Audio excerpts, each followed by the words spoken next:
Okay, cool. All right, so how does it feel coming back to Brawley after so long? It is so thrilling. I have always been honored to be any part of the Dragon Ball world.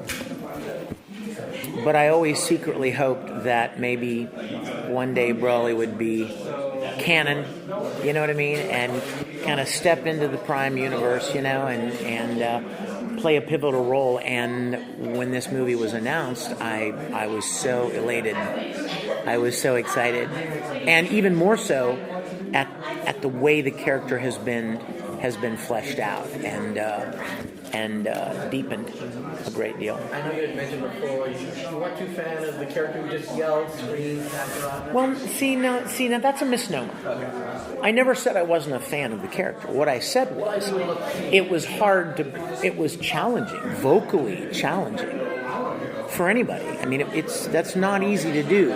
Screaming bloody murder for hours and hours on end.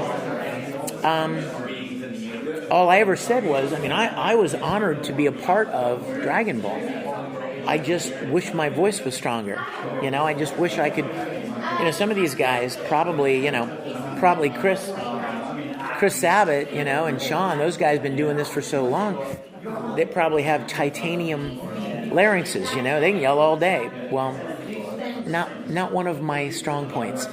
So I've loved being a part of it. It was always very challenging because he just yells all the time and fights.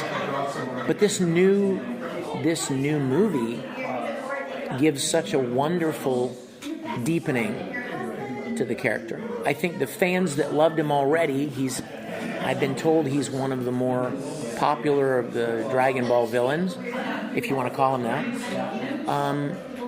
I think the people that already loved him are going to love him just as much. And the people that maybe they were on the fence because, well, all he does is just fight and yell and wants to kill everybody and destroy everything. There's a lot more development to the character in this story, and I think it's going to win over a lot of new people. Going back to how it was tough on your voice when you first did the role, and now you're always known for the more softer characters with softer voice like Tamaki or Edward, but they still do have their outbursts. Oh yeah, they have their moments, certainly. Did you have to do anything to prepare for Brawley? No. The only unique approach to Broly is that we only recorded a couple hours a day. Because you just can't yell like that for 5 or 6 hours and not have it affect you. You know what I mean? If you yell for a couple hours and then you go home and you sit quietly, have some tea, be quiet, and then go to bed. When you wake up the next day, your voice is pretty much back. But if you yell 4, 5, 6 hours and then go home and go to bed, your voice is not recovered. You know what I mean? There's a point at which you push past that point, that line in the sand, and your voice is like, I'm going to need a few days to recover from that. So our goal was, okay,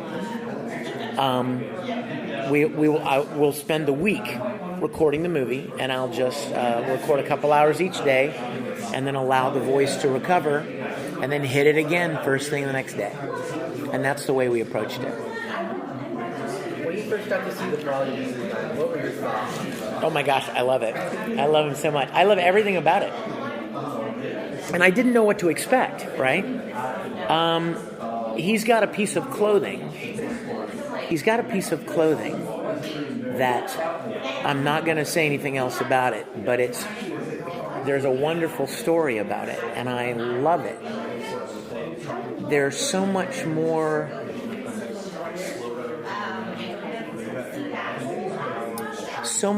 about this character for fans to connect with and to sympathize with. Almost to have sympathy for. He's not just kill everybody, destroy the planet, fight. There's a lot more to him now. because this is Toriyama's Broly. This is the creator's take on Broly, which my understanding is, don't quote me, but my understanding is that he didn't have anything to do with Broly from movie 8 and 10 and 11 and the video games, but this is his vision for that character, and I gotta say, it's a great improvement.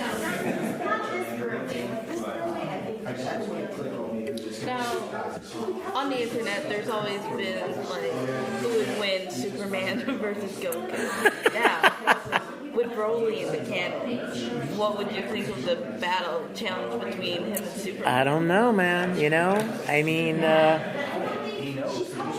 no one Saiyan fared very well against Broly. They had to pool their power, right?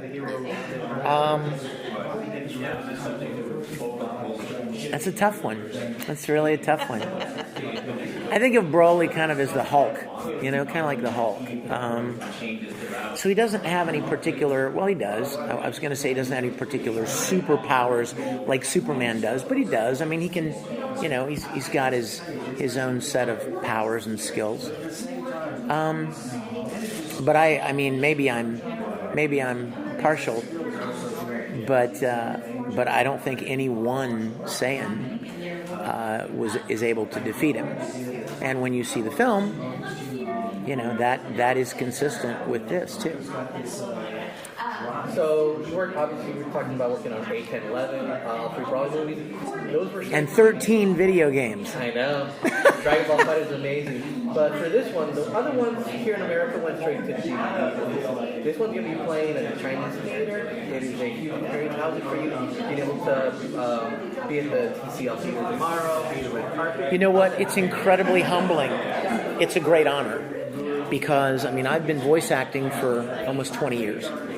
I've done over 300 different animated series and video games, and I haven't had this kind of a privilege very often. You know, anime is typically television. There are occasionally, you know, like I think there was a limited theatrical release on Conquer of Shambhala, first Full Metal movie. But I mean, you know, Dragon Ball is iconic. I mean, Dragon Ball's up there with Pokemon and Digimon and these anime series that actually cemented anime into pop culture. You know, much like Speed Racer did when I was a little boy. There are only a couple of Japanese anime series that transcended into, for lack of a better term, Saturday morning television. You know what I mean? Like they became part of the mainstream. And I think Dragon Ball has a lot to do with